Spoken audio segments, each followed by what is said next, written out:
All right, hello and welcome to another episode of the Restored Mind Show. My name is Matt Codde, and on this episode, we're going to continue our series on mass movements, and we're going to talk about kind of that third part of a mass movement, right? So we talked about mass movement and mass persuasion, and really, I want to talk about what gives mass movements fuel, right?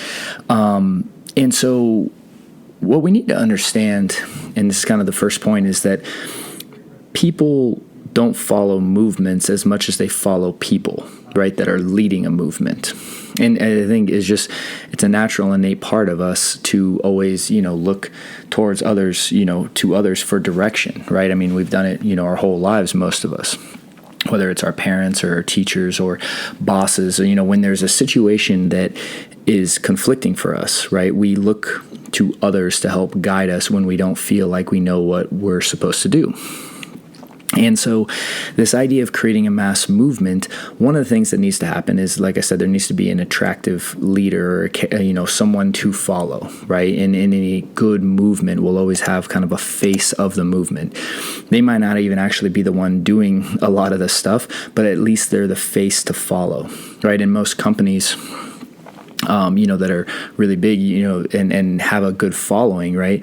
They know who they're following, right? Steve Jobs was, obviously very popular in Apple, right? Where he talked about putting 1,000 songs in your pocket, right? I mean, that's one of the reasons his marketing was so effective was because he was the person leading that shift, that movement, right? It wasn't necessarily the product that he was producing.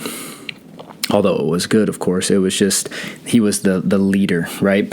And if we look at this, right, it's pretty interesting because this actually plays in elections, and this being obviously an election coming up in the States. I wanted to go through some interesting stuff. So if we look back on several elections, the person who promised a change, right, is usually the one who won the election. And this is what I mean about this idea of not only having a person to follow, but what also causes a movement to be successful is there has to be a cause, like a futuristic goal or an opportunity that they're presenting, right, to follow, right? Because if you aren't going somewhere, then there's nowhere for the movement to go, right? And so putting a futuristic cause out in front of the movement is what allows it and gives it space to gain traction. Right? Because if you're promising like an improvement right now, people don't want that. People want transformation. People want change. And so I wanted to go through some of the campaign slogans of presidential candidates, right? So I think it was back in 92, Bill Clinton ran against George Bush, and George Bush's slogan was a proud tradition, where Bill Clinton's was it's time to change America, right? Then we have McCain and Obama, right? I believe it back in 2008, right? And it, I think that's when it was. And so you have the country first, right? Which was McCain's. And then you have Obama, which was change we need, right? Which is interesting because, again, that promise of change is what attracts people, right? Because if they don't like where they are, they don't want to keep staying. They don't want to improve the situation. They want something different, right? And then, obviously, 4 years ago, we have the most recent one with Hillary Clinton and Donald Trump. And Hillary's slogan was Stronger Together, where Donald Trump's slogan was, again, Make America Great Again, right?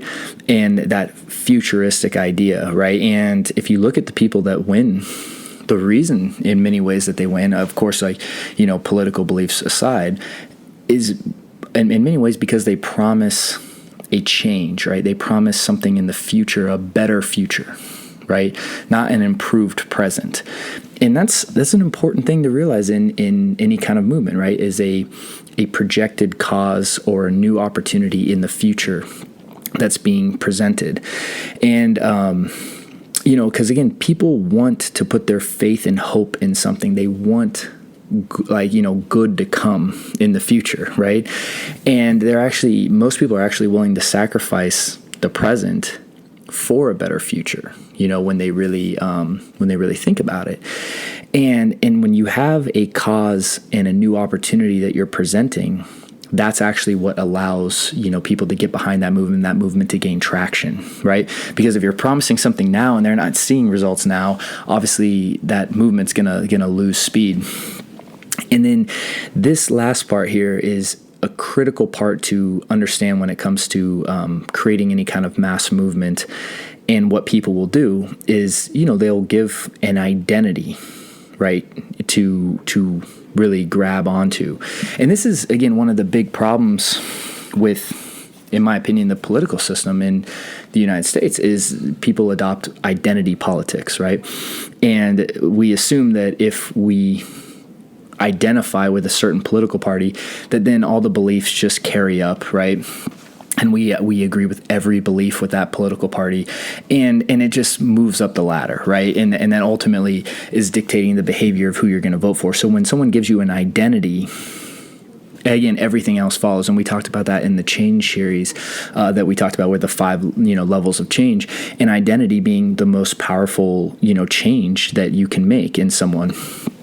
And so, like, if we let's just look at this, right? Because this is obviously, I know it's a kind of a hot topic, controversial topic, dare I say, but I think it's worth looking at, right? Let's look at the Black Lives Matter movement, right? That's happening, right? Because, again, what we need to understand is Black Lives Matter is a movement. It's not, and it doesn't necessarily, it's not necessarily even about the idea of Black Lives Matter, because at the end of the day, most people, when you talk to them as individuals, would totally agree that Black Lives Matter, right?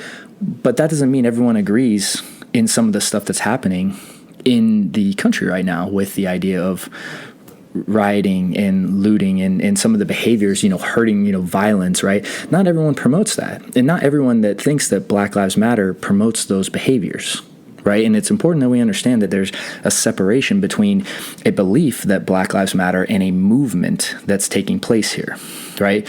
And what good mass movements will do is they'll fuse the two. They'll give you like a false dichotomy, right? So a lot of people will say things like, well, you either believe in Black Lives Matter or you're racist, right? And it's they don't even allow this middle ground to exist. It's either you are with us or you're against us, right? And that us versus them mentality, right? And that's and then that identity piece, right? You're either Black Lives Matter or you're racist, right? And it's like, well, I don't want to be racist, so I'm this, right? And instead of falling into these kind of manipulation tactics, I mean, what I'm really trying to show in this series here is that this idea of like, look, you can support Black Lives Matter, absolutely. Of course I do, right?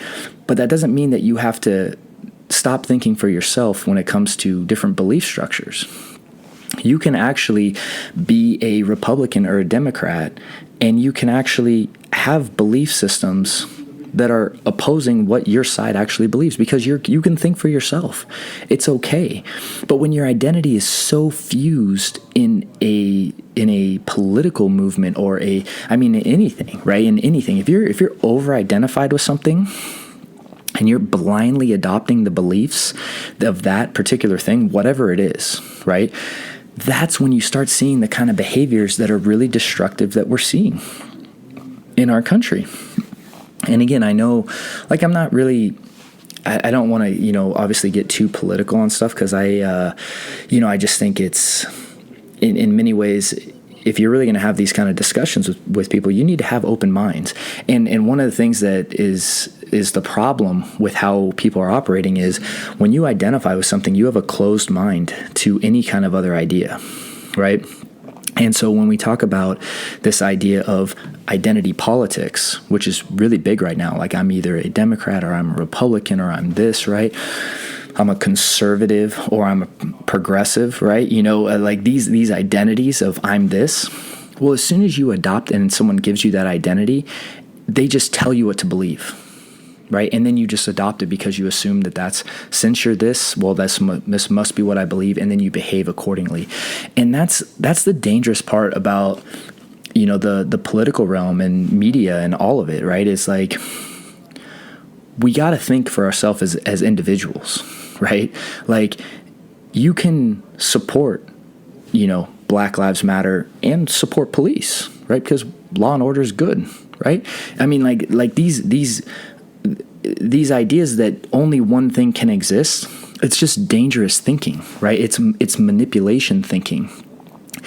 And one of the reasons that I wanted to put this series together is to kind of shine light on some of the tactics people use to manipulate others, right? And it's okay. It's the most important thing that we have as individuals is to think for ourselves, right? To critically think, to use your intelligence and to decide what it is you believe and stand up for that. And that is the greatest thing about the United States, is that freedom to believe what you want, right? To believe what you believe and stand up for it. And I fully support, I support the idea of protesting on something that you believe. What I don't support is when it starts infringing on like other people and violence is erupting on people that had nothing to do with the thing that you're upset about. You know what I mean? Like that kind of behavior is just, it doesn't make sense, right? And it shouldn't be something that is supported. And again, I understand how all these emotional charges start to overwhelm people and get people emotionally charged, and that drives the behavior. But really seeing this stuff on a higher level is important for all of us, right? Because it'll prevent you from getting roped in and making decisions out of an emotional charge, right? And starting again to go back to critically thinking about what it is you believe, what it is you support, and again realizing that you have that right, and that's a wonderful right to support whatever you support, and realizing that right is something that we all should embrace for all of us as individuals, is like our ability to critically think and to openly, have conversations with people that are different than us, right? And that's what's going to allow people to open their minds to different concepts as well. What's not going to open minds is when someone has a difference of opinion and we react violently or aggressively, or we cancel them or shut them out, because that's going to create more of a divide.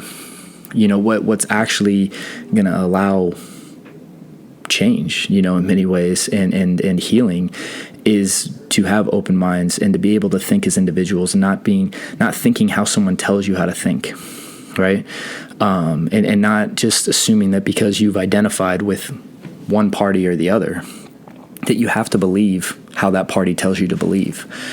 And the individual, again, is always where I come back and put my trust, right? And Restored Minds, we believe in the idea of the individual, right? Of the healing of the individual mind and the ripple effect that can have, because when we're reacting out of anxiety and fear, we know that the ripple effect that can take, it obviously impacts your family units and then your places of work and so on and so forth. But as individuals, if we can start to restore ourselves, the ripple effect that can have on our families, on our friendships, on our places of business, our communities, and then so on and so forth. I mean, real healing is going to take place from an individual level. And, again, this is going to conclude this particular series because, again, I'm going to, get back to talking more about mental health stuff. But I just felt it was an important series to go into because I wanted to talk about a lot of things that I think are happening on a higher level that I think most people don't see. And I wanted to try to shine some light on it in the hope that, if you start to see yourself get emotionally charged about something and getting told what to believe or what to think, that you're able to step back and think for yourself. And because again, I always will put my faith back in the individual and the individual's ability to critically think, and how important that is. And so, thank you for the time.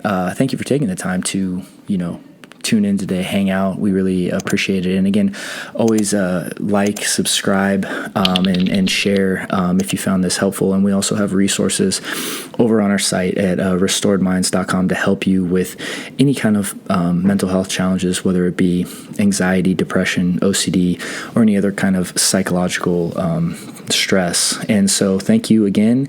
Hope you guys have a wonderful weekend. Next week, we're going to kick off a brand new series that I'm really excited about. So stay tuned, and I will see you guys soon.